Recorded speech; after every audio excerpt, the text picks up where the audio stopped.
Je suis accompagné de Armel Faveri. Alors, vous êtes en charge de la culture scientifique à l'INRA et on va découvrir tout de suite à quoi ressemble notre nouvelle planète.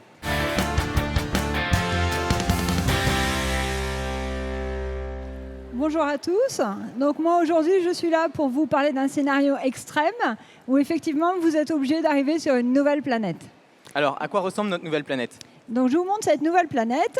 Hop, je vous aide, on va faire un peu de place. Voilà, la voici. Voilà. Bon. Alors est-ce qu'on la voit à l'écran? Non. On va vous la montrer comme ça. Bon. Donc ça c'est une nouvelle C'est un planète. plateau. Il faut avoir un peu d'imagination, hein. Je veux juste vous montrer que c'est un scénario qui n'est pas si extrême que cela.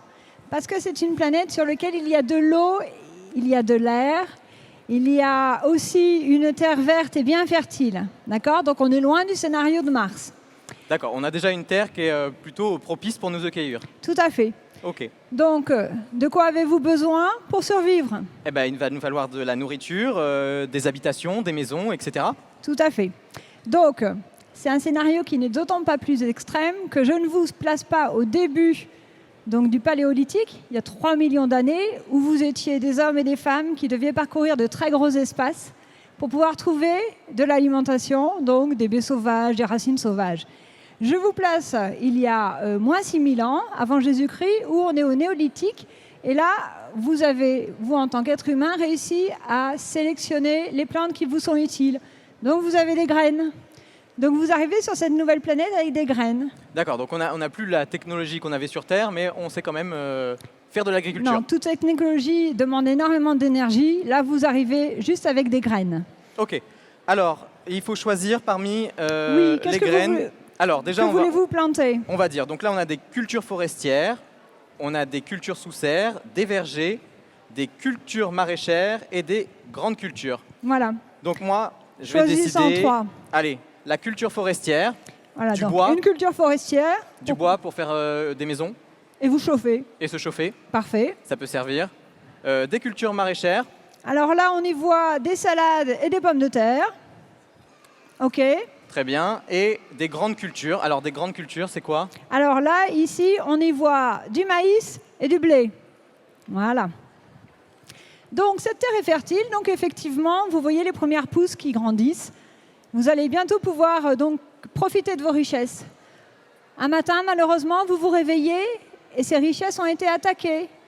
Car vous découvrez que sur cette nouvelle planète, il y a d'autres organismes vivants, d'autres peuples qui sont affamés et qui veulent effectivement se nourrir pour survivre. Donc je vous laisse nous montrer ces peuples. D'accord, donc on va voir qui nous attaque. Jusque-là, on était plutôt bien parti finalement. On avait réussi à coloniser notre planète et à faire des premières cultures. Alors, je choisis dans le petit sac les premiers. Hop, des pucerons. Ok. Donc ce peuple-là, vous devez certainement le connaître. C'est un peuple qui est très étrange. En fait, les guerriers ne sont pas des guerriers, ce sont des guerrières. Et lorsqu'elles arrivent sur un nouveau territoire où il y a beaucoup de nourriture, elles se clonent elles-mêmes. Et elles envahissent très vite ce territoire. Et les mères, les filles et les petites filles envahissent tellement rapidement ce territoire et ces cultures que vous ne pouvez rien faire. Et ensuite, sur le territoire, quand la culture commence à manquer, la nourriture n'est plus suffisante pour ce peuple-là, les mères font des individus ailés qui ont cette capacité de partir très vite et très loin, coloniser un nouveau territoire. Donc il vous est impossible de lutter contre ce nouveau peuple. Donc il vient attaquer vos pommes de terre et vos salades. Ok, donc là, on est mal parti. Et comme si ça ne suffisait pas, on a une deuxième attaque. Une deuxième attaque. Et donc là, Qui ce est-ce? sont Ah, des chenilles. la chenille processionnaire. Donc la chenille processionnaire, elle va attaquer vos pins. Vous n'aurez plus de bois pour vous chauffer et de maisons pour vous abriter. Cette chenille processionnaire a développé depuis la nuit des temps une toxine tellement importante que l'homme ne peut pas la toucher.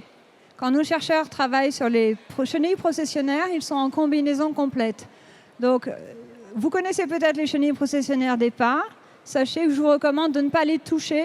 Les toxines brûlent la peau. Donc, elles attaquent vos forêts. D'accord, très bien. Comme si ça ne suffisait pas, jamais 203, voilà, un nouvel attaquant. Hop, Un nouvel attaquant. je le sors du sac. Et là, donc c'est la pyrale. Et là, c'est la pyrale. C'est quoi la pyrale? La pyrale, en fait, attaque les maïs. Et ce peuple-là est tellement minuscule qu'il il se cache sous forme larvaire à l'intérieur des tiges de maïs. Il vous est impossible de le détecter et donc vos maïs sont détruits. Donc là, vous vous trouvez avec vos premières cultures qui sont complètement anéanties. Et vous allez connaître la famine sur ce territoire. Et puis, petit à petit, vous allez observer tous ces ennemis. Et vous allez vous rendre compte qu'eux aussi ont des ennemis. Mais est-ce que ces ennemis ne pourraient pas devenir vos amis? Ah, donc les ennemis de mes ennemis deviennent mes amis, c'est ça, hein? Oui, tout à fait. Donc, si je ne me trompe pas, voilà nos futurs amis, donc ceux qui vont nous aider. Voilà. Je vous donne les 3. Là, ce sont les peuples avec qui nous pouvons créer des alliances sur cette nouvelle planète. On va les montrer un par un et on va les décrire un petit peu. Alors, ici, vous avez Trichogramma brassicae. Trichogramma brassicae est une mini-guêpe qui pond ses œufs dans la pyrale du maïs. C'est-à-dire que cette mini-mouche ne peut pas faire son cycle de vie en dehors du corps, de la chenille, de la pyrale. Donc c'est un parasite naturel de la pyrale. Et effectivement, vous allez créer une alliance avec ce peuple sur cette planète pour que ça devienne la gardienne de vos champs de maïs. D'accord, donc une première solution. Ensuite, nous avons la chrysope. La chrysope, on l'appelle la demoiselle aux yeux d'or. En fait, c'est un insecte qui, lorsqu'il est sous une forme plutôt larve, est très vorace. Et donc, c'est une larve qui va manger les pucerons. Et ensuite, un autre organisme vivant, microscopique, c'est une bactérie. Elle s'appelle Bacillus thuringiensis. Cette bactérie, lorsqu'elle est ingérée par des lépidoptères, les papillons, elle détruit l'entier intestin. Donc, Bacillus thuringiensis va être utilisé contre la chenille processionnaire. Ok, alors si on résume un petit peu rapidement, on est arrivé sur une nouvelle planète, on a voulu développer une agriculture pour faire des pommes de terre avec notre poisson, et il se trouve qu'on s'est fait attaquer par différents prédateurs, on peut dire ça? Ravageurs, qui étaient donc sur cette planète. Oui. Et on a trouvé un moyen de s'en débarrasser grâce à 3 amis, et eux, comment on peut les appeler? Alors on les appelle les auxiliaires de lutte biologique. Ok, des auxiliaires de lutte biologique. Finalement, on a réussi à retrouver un équilibre qu'on retrouve aussi sur Terre. Oui, c'est similaire, non? Ce que vous voyez ici sur cette nouvelle planète, c'est un scénario qui est exactement actuellement en train de se vivre sur Terre. Donc peut-être qu'on peut avoir la diapo. Regardez. Sur Terre, cette chenille processionnaire existe et elle est effectivement très difficile à combattre en dehors de l'utilisation de BT, mais d'autres solutions aussi dont je vais pouvoir vous parler. Ici, vous avez reconnu les pucerons. Donc je ne vous cache pas qu'effectivement, la femelle fondatrice, en se clonant très vite, envahit très vite une culture. Et puis il y a la pyrale du maïs qui est effectivement très dure à contrôler. Et actuellement, sachez que dans les champs attaqués par la pyrale du maïs, 20% des champs de maïs attaqués par la pyrale sont protégés par le trichogramme. Donc on va pouvoir voir l'autre image. Voilà. Donc voilà Trichogramma brassicae, cette petite guêpe qui pond ses œufs dans la pyrale. Là, c'est la demoiselle aux yeux d'or, donc la chrysope. Et là, c'est la bactérie Bacillus thuringiensis, vue au microscope, bien sûr. D'accord. Bon, alors finalement, si on veut donner la réponse à notre scénario, s'installer sur une autre planète, ça serait peut-être possible. Bon, il y a plein d'autres paramètres, évidemment, mais... À moins d'une biodiversité. Voilà, il y a pas mal de biodiversité. Conditions. Très bien. Bon, bah écoutez, on va continuer d'en parler tout de suite avec Fred, puisque vous allez nous expliquer finalement comment vous avez mis en place ce jeu, puisque finalement c'est un jeu que vous mettez à disposition dans les écoles pour pouvoir expliquer ce processus. Oui, c'est ça? Tout à fait. Très bien. Bah, je vous laisse rejoindre Fred pour en discuter tout de suite. Merci. Bravo. Venez vous installer, prenez cette... voilà, installez-vous ici. Le voilà, ce jeu, Stahl Invasion. Stahl, c'est le nom d'un scientifique suédois. Oui, tout à fait. C'est le nom d'un célèbre Carl Stahl, c'est le nom d'un célèbre entomologiste suédois qui est du 19e siècle et qui a contribué à l'identification des insectes. Il a travaillé pour le Conservatoire national du Muséum de Stockholm. D'accord. Et donc là, il prend le nom d'une planète. C'est le nom de la planète. Imaginaire. Il y a un message derrière tout ça quand même. Alors donc, tout à l'heure, effectivement, Jean vous disait, c'est un jeu qui est pour tout le monde, qu'on peut jouer en famille, mais c'est pas mal aussi de l'avoir à l'école. Oui. Et c'est fait pour les enseignants. On dit en général de SVT, mais pourquoi pas d'autres aussi. Et il y a tous les niveaux. Oui, voilà. Alors expliquez-nous. Tout à fait. En fait, c'est un jeu qu'on a développé donc basé sur les travaux donc de l'INRA, des chercheurs de l'INRA, des entomologistes qui travaillent sur les insectes, mais aussi des chercheurs qui travaillent sur la biodiversité des plantes.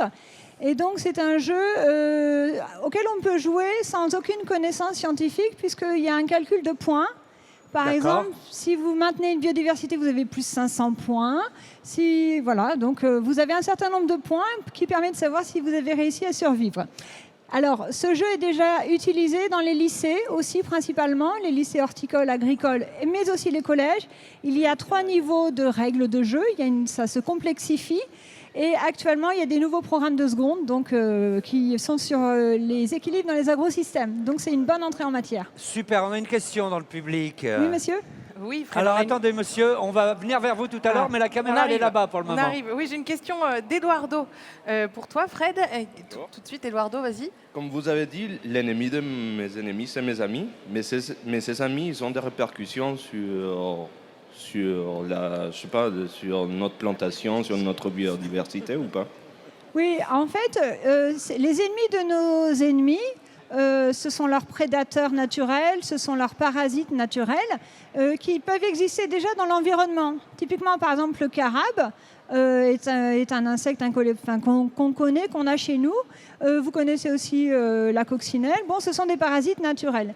Et c'est une question importante parce que lorsque là, par exemple, on a eu la mouche Suzuki qui est arrivée en France il y a 5 ans sur les fraises et les fruits, et on a du mal effectivement à s'en débarrasser parce qu'on ne connaît pas son parasite naturel. Eh oui. Il existe en Asie, dans sa sphère d'origine, mais on ne l'a pas ici. D'accord. Il faudra l'amener quasiment. Alors là, il y a une réglementation stricte à ce sujet-là. Bien sûr. Bon, l'objectif, là, c'est quand même de sensibiliser à une autre forme d'agriculture, une agriculture qui est plus respectueuse de l'environnement, vers laquelle tout le monde... Il y a des agriculteurs qui y vont déjà. Vous, à l'INRA, vous y allez aussi. C'est ça le message quand même? Oui, c'est une agriculture durable qu'on appelle agroécologie. Ouais. Et ce jeu, c'est pour montrer la complexité en fait de l'agroécologie. Donc l'agroécologie, c'est un certain nombre de choix. On va utiliser plutôt des mécanismes naturels ou des produits naturels pour lutter contre les agresseurs. Donc les agresseurs, ils sont là. Ouais. Effectivement, il y en a beaucoup. Dans cette boîte, on en a pris 11. Mais il existe un certain nombre de solutions. Alors il y a des solutions comme par exemple des filets que l'on va mettre, des filets ou des pièges que l'on met classiquement. Tout se pratique aujourd'hui, Oui, d'ailleurs, dans la réalité. Il y a aussi les plantes de service. Les plantes de service, ce sont des plantes répulsives ou alors des plantes pièges. Ah bah tiens, j'ai une carte Monsanto. Non, c'est une blague. Non, il n'y a pas de pesticides. Il n'y a pas de pesticides dedans. Si, il y a une carte pesticides. Et effectivement, dans ce jeu, on travaille sur... Regardez ici, c'est un bioinsecticide. Et ici, c'est un pesticide de synthèse. Et ça permet de discuter avec les élèves sur ces sujets-là. Et sachez qu'en agroécologie, on peut utiliser en dernier recours un produit de synthèse. Absolument. C'est la différence avec l'agriculture biologique. Oui, absolument. D'accord. Alors, Donc, oui, terminé, on a une autre question qui nous attend dans le public. La question, tout à fait. Oui, Fred, j'ai une autre question à vous. En fait, s'installer sur notre planète, sur la planète Mars. Alors, est-ce que ça pourrait être s'installer sur Mars, justement? Alors, on va y venir tout à l'heure. On va y venir tout de suite, si ça vous intéresse. Vous n'êtes pas sans savoir que sur la planète Mars, il n'y a pas les mêmes conditions que celles que j'ai décrites sur cette planète. Là, j'ai parlé d'une terre fertile, j'ai parlé de l'air. Elle est cool, votre planète. Oui, on vient se poser comme ça, il y a tout. C'est un petit peu la Terre. C'est tranquille. C'est un peu la Terre. Oui. Et donc, effectivement, il y a un certain nombre d'outils que vous pouvez utiliser, mais l'idée générale, c'est qu'il faut une biodiversité. Donc, regardez, là, ces tables de correspondance sont des tables qui recensent ce que les chercheurs ont trouvé depuis une 50aine d'années à l'INRA. C'est par exemple savoir quels ravageurs mangent quelles plantes. Il faut savoir qu'il y a des plantes Les plantes savent se défendre. Et donc, il y a des Ça a été un plantes, peu quand elles posé, se défendent, mais- elles C'est super libèrent, intéressant. elles libèrent des toxines. Et il y a des insectes qui ne peuvent pas les manger. Donc, on veut savoir pourquoi. Et il y a aussi des planches qui présentent quels sont les parasites Non. ou les prédateurs de nos ravageurs. Voilà, donc là, vous avez un peu toutes les D'accord. sciences qui sont travaillées à l'INRA. Et puis alors, il y a un autre objectif, c'est pas simplement, c'est très intéressant Moi de aussi, connaître mais l'équilibre Fred, entre des les fois, animaux, m'appelle, etc. et tout. Mais par contre, ce qui est intéressant, c'est qu'il y a un objectif de productivité. Il faut nourrir tout le monde Oui. avec ça. Oui, tout à fait. C'est-à-dire que Est-ce que tu as une autre question? l'important, ce qu'on appelle la sécurité alimentaire, c'est que tous les êtres vivants sur la planète Terre puissent manger. Donc ça ne sert à rien de faire un jeu où vous pouvez imaginer des Ah oui. solutions, mais in fine, vous voulez n'arriverez poser une pas à avoir un certain nombre de points. Donc Donc, là, on est très concret, on correspond à une réalité. Il tout à faut fait. nourrir la population qui grandit. oui, là, sur ces cartes, à la fin, vous comptez le nombre de points que vous avez obtenus sur les plantes attaquées ou protégées. Si vous n'avez pas atteint 1000, vous n'avez pas réussi à survivre, tout simplement. D'accord, très bien. Alors, ce jeu, dites-nous concrètement, parce qu'il est passionnant. Il y a un sacré travail, vous l'avez fait avec Ouais. les chercheurs de l'INRA. Alors, on l'a fait avec 2 chercheurs de l'INRA. Il y en a un qui s'appelle Nicolas Ries, qui est en fait le directeur de l'équipe recherche et développement en lutte biologique. Alexandre Bou, qui est un ingénieur de recherche INRA. On a travaillé pendant très longtemps avec Stormy, donc un graphiste talentueux, qui a travaillé avec les entomologistes. Donc, c'était assez compliqué parce qu'ils étaient très précis. Nos Bah oui, bien scientifiques sûr. étaient très précis. Et donc, Normal. on a pu comme ça créer cette boîte de jeu qui est utilisée maintenant dans les établissements. Et où est-ce qu'on peut la trouver? Si moi je veux la trouver, où est-ce que je peux la Alors, trouver? il faut aller sur les pages de l'inra.fr Ok, et on Voilà. la commande. pour commander cette boîte. Et pour la fête de la science, je crois, parce que vous venez de Sophia Antipolis, vous allez faire un grand jeu cette semaine, je Ouais, crois. C'est programmé, ouais, ça. Beaucoup. On fait beaucoup de tables de jeu, en fait. Bon, bah, c'est super. Merci à vous. Eh ben, très bien. Écoutez, on retient ce jeu qui s'appelle Stahl Invasion. C'est bien, hein? On passe par le côté ludique, toujours. Ça, c'est la fête de la science, Ouais. pour apprendre plein de C'est choses. comme ça qu'on apprend. C'est comme ça qu'on Merci à apprend. vous.